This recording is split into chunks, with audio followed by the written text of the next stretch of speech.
I'm gonna tell you something in this video that's gonna surprise you, and even it's gonna make you quite upset, because you're gonna realize after you have that hair transplant, after you're a lot more confident in yourself, you're gonna notice, and maybe this isn't gonna be true for you, but it's definitely true for me, how some people who you think are your friends are not really your friends. You understand? Because real people, real ride or die guys, we say, they're there for you no matter what. They praise you, they want the best for you. And you might think some of your closest friends that you've known for, a decade since school times, you might think they'll be there for you. You might think that they want you to succeed. But trust me, it's not the case. What is insecurity. So I noticed on my path for self-improvement, for improving myself, everything in my life, I've always read books, I've always listened to audiobooks to improve yourself. But if you'll notice, you're surrounded by people who don't want the best for you, who are stuck in a rut, who waste their time on social media, making their brain melt.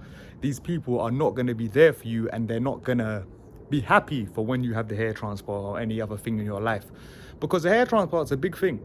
I sold my main website for $24,000. That's the only reason I could afford the hair transplant. No one paid this for me. I made it for myself. I paid for everything myself.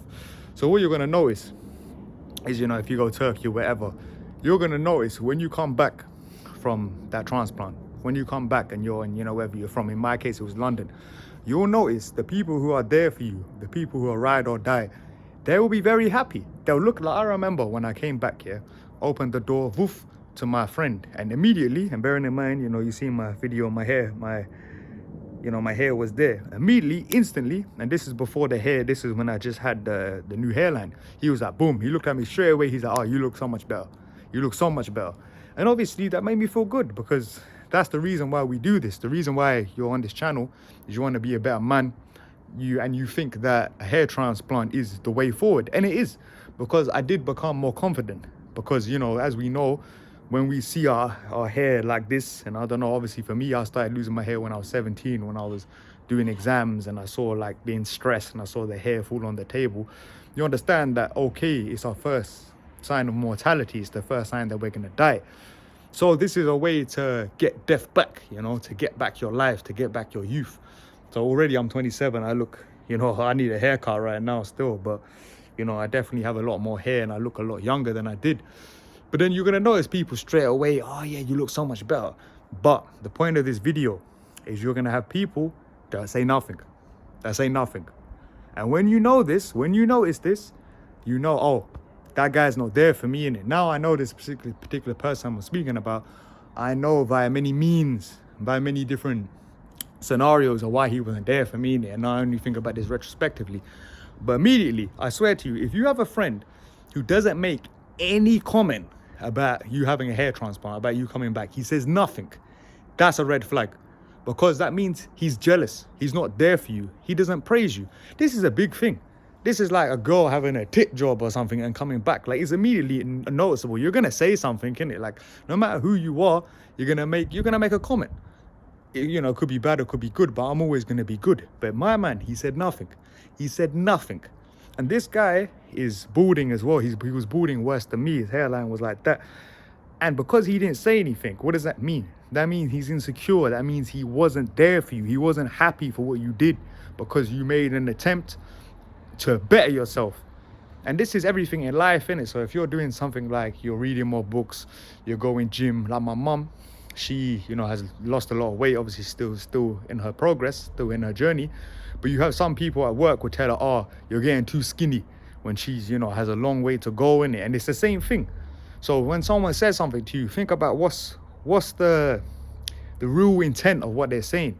If they say, oh, you don't need a hair transplant, or blah, blah, blah, then think about yourself, do they really want the best for you in it? Ask yourself in your life, look into your soul. Does this person want the best for me in it? And you need to surround yourself. And obviously I've been victim of this, where I didn't have people around me who want the best for me. You need to have people in your life who want the best for you. Not necessarily, I'll die for a lot of my friends, but people who ride out for you. People who, I'm someone who I ride out for my friends all the time. If they tell me to do something, boom, I do it instantly. And this, fake friend that I was speaking about, I did something for him, helped him out, moving something easy, and I light work, I'll do it. But then when I asked for the same thing, he said, no, I can't do it. So look into yourself, look into your inner circle, who you surround yourself with, and think to yourself, are they there for me in it? Will they ride out for me? And I know this is kind of strange speaking about this regarding hair transplant, but it's a microcosm of what they want for you in it. You got to surround yourself with people who want the best for you. And if you do have that hair transplant and you come back and you see some people who say nothing, no comment, nothing, that's a huge red flag. And you don't want people like that in your life. It doesn't matter how many years you spent with them. Doesn't matter how much shit you done with them. They're not good for you. Trust me. If someone likes you, if you really ride out, they will respond to you immediately. And the guy who I mentioned, who said straight away, oh, you look so much better, you obviously have known him for years, but he's not like a close friend. But still, it's a good sign. It's a green light, you know, not a red light. It's not a red, it's a green flag, sorry, not a red flag. So remember, when you're getting this hair transplant, because this is what this is, a hair transplant is just, it's just a means to improve yourself. It's a means to get on the journey, to become a better man, to get back what was taken from you. Because obviously, you know, we all need to be going exercise, going gym, not being fat. It's not like, you know, when someone gets fat and shit and blames their thyroid. Nah, we lost our hair because of our genetics. It's not our fault we didn't become fat. You know what I'm saying? So all I'm saying is really be careful of who your inner circle is. And when you do go on this transplant, or even when you're thinking about this transplant, think to yourself, who's there for you in it? Who's asking, oh yeah, you can afford it? Or someone tells you, oh no, you can't afford it, this and that. And they talk about the bad things and they're boarding. If they're, especially they're boarding, think to myself, you don't want the best for me. I don't want to be associated with you. So this is just, be mindful of who you spend your time with, innit? Please like and subscribe to this content because it helps me out. I'm Dylan, aka Positive Masculinity, signing out. Peace.